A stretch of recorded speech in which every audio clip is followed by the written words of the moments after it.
We're taking a break from the anime recommendations because I feel like we're all collectively starting to get bored. Since anime became mainstream, there's a lot of just garbage coming out. Maybe not garbage, but like anime titles are becoming longer and longer, especially for isekais, and trying to come up with the new craziest, best idea. So people are starting to go more towards stylized anime like dandadan or manhwa, which today I'm gonna give you guys some recommendations. Just a quick warning though, my Webtoon subscriptions are probably the most autistic thing about me because most of them are very similar to each other in plot, and this is all based on my personal favorite webtoon. I might give different genre recommendations in the future, but here are just a list of my personal favorite ones. By watching it, you're eventually gonna notice there's a pattern. Fair warning, most of these are gonna be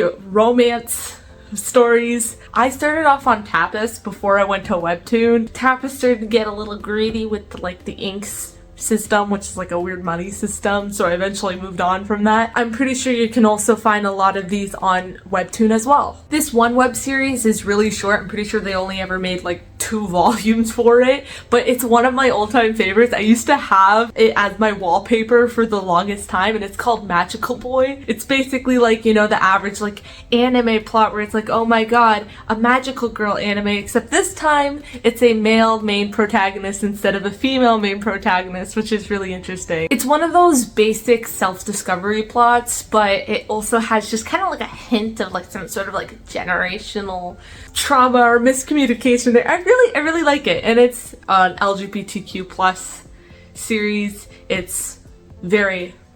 One story that I really love, it's called Mismatch. It has like the aesthetic of like an old like English school. It's like a magic type of series that it's exploring a romance between these 2 characters. Something that really bothers me is that like there was like this long hiatus, and then now recently there's like this whole time skip. I'm not a huge fan of time skips. I would have loved if they explored more their youth, like young relationship with each other before just skipping to all of the edgy stuff. It thrives off of it being like a toxic relationship, but at least it's legal, unlike our other problems that we've seen before when exploring queer relationships on this channel. Example here, go see that video if you haven't already. Valentine is also really nice. It's just another modern romance story. It wasn't really appealing to me at first because of the art style. It's not usually my cup of tea. I thought it was pretty funny. I always felt like some kind of sort of like secondhand embarrassment for the characters though. Sometimes feeling awkward is a good thing.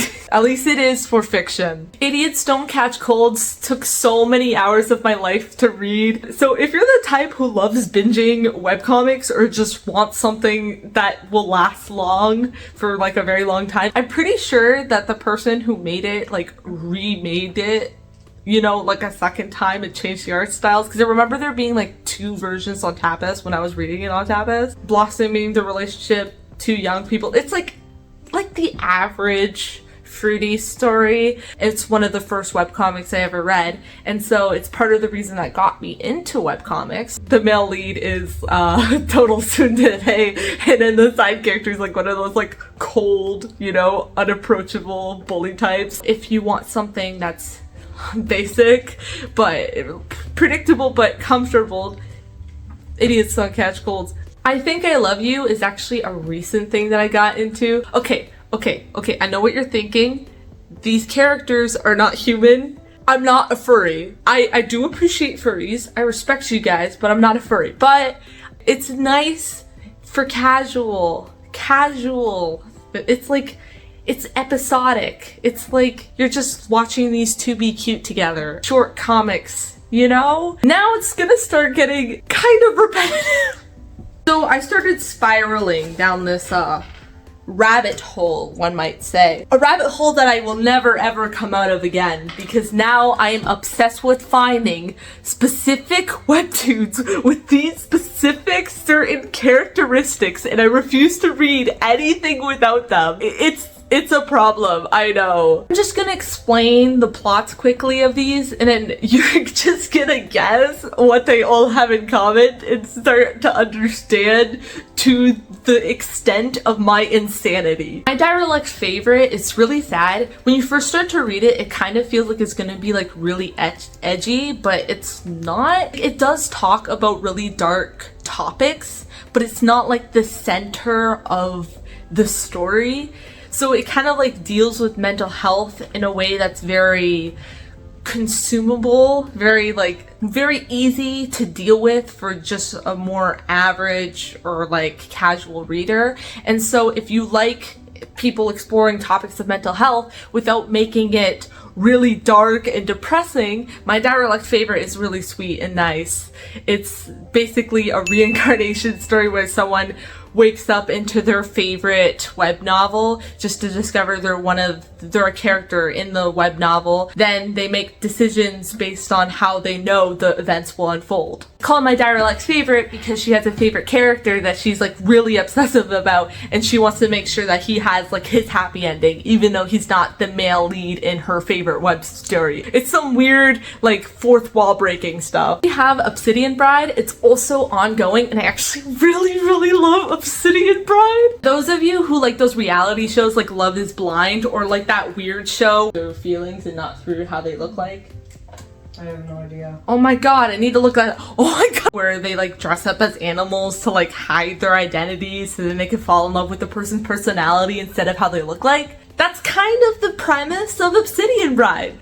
What happens is that there's like this weird advanced technology or even like magic that transforms the person's like appearance to look completely different of how they actually are. But this is like strictly just for like royalty, and so all of these like royalty people, they're disguised as like different identities, and they pretend to be different like gems, and so they can find true love instead of love for like their money and like their power or positions. Do any of you know what episode it is?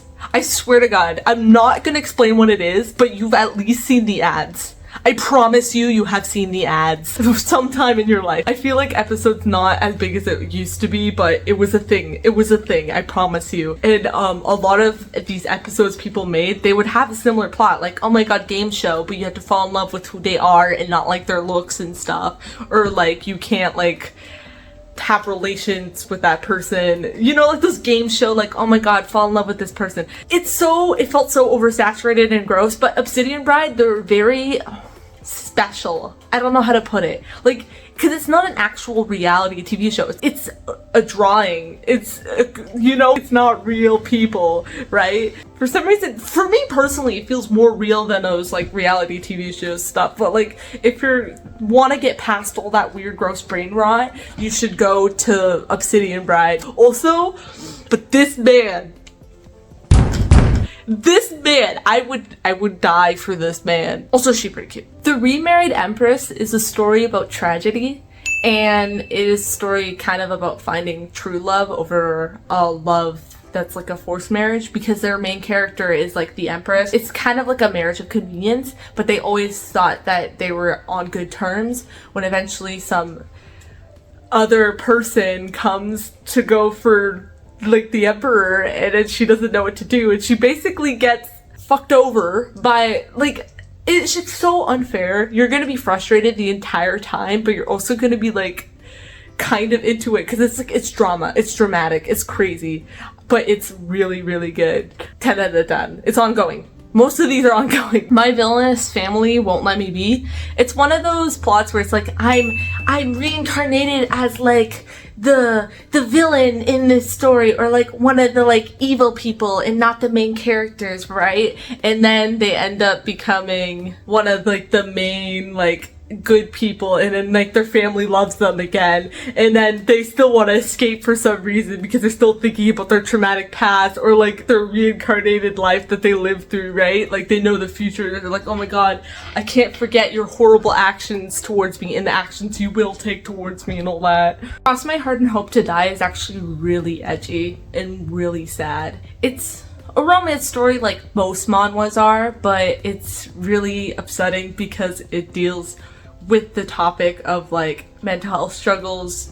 It's like the center of the entire plot. It's literally called Cross My Heart and Hope to Die. With like, it's not a metaphor. Like they actually want. They somehow got cursed to live like 100 lives and this is the last life that they're on, and they just want to already. They were basically cursed for a good reason, and it's like this whole story that I don't want to spoil you for. It's about finding meaning in life again. It's really nice. It's ongoing, and I'm obsessed with it. The story is really cute, but they don't have a lot of episodes available yet, and it's called The King's Favor, I Became the Enemy of His Harem. It's really cute. There's like, I keep saying the word cute, I'm sorry. The main character is one of the characters inside of the harem, and she's just trying to get by, and eventually she catches the interest of the king, and then it causes everyone to hate her because they're all trying to compete to become the next queen, basically, and she's just trying to get by. She's actually really funny and really cute. But she's one of those like dork characters, which if you like dorky main characters, it's for you. It's for you. One of my other favorites that's also ongoing is The Reason for the Twin Ladies' Disguise. If it doesn't give you context clues by the title, it's basically like Mulan, kind of. Lives through her life, and then she ends up getting killed and her entire family ends up dying, and then she goes back in time and she's like, oh my god, I have to prevent this horrible event from happening. So she disguises herself as her brother and then goes to some fancy schmancy school instead of him. It's really good. It's really good. I'm kind of obsessed with those like Mulan plots where it's like, oh, I'm going under disguise as the opposite gender. You know, like those clever, cold, and calculated women? The only webtoon that I've really seen that really encaptures this or does it like the most successfully is The Price Is Your Everything, because this female lead is actually amazing. There are some that do like the cold and calculated thing, but I feel like the plan is too like meticulated, and like it feels like they tell you everything and then it goes so smoothly. It feels so over dramatic. But The Price Is Your Everything is a lot more realistic. It's about someone who goes back in time to their younger self and tries to basically take revenge on all those who've wronged them. And it's really crazy because it acknowledges the fact that she has like the mentality of someone much older when everyone around her is still much younger. It's one of the only examples where like you can literally tell the difference. Like it's written really well. I'm the Queen in This Life is one of those like edgy stories. It's a lot like The Price Is Your Everything, except the cold, calculated female lead feels a little overdone a bit at times, but it's really nice. It's very, very dark though. Like so far my entire time reading it, there hasn't really been many happy moments, unless if it's to make it more sad when the sad stuff happens. Some people like that. I like it. Maybe you'll like it too. My In-Laws Are Obsessed With Me is one of those stories where it's like, oh, someone kills me, I come back and prevent me from dying, so I do something crazy. It's also one of those stories where you're gaining the trust of all of your in-laws, like the title, My In-Laws Are Obsessed With Me, where you feel like you realize how crazy they are, and then you're like, oh my god, I'm stuck with these people. I really like it. I really like it. It's one of the first webtoons that I started reading when I decided I want to read manhwa again. Let's check that counter.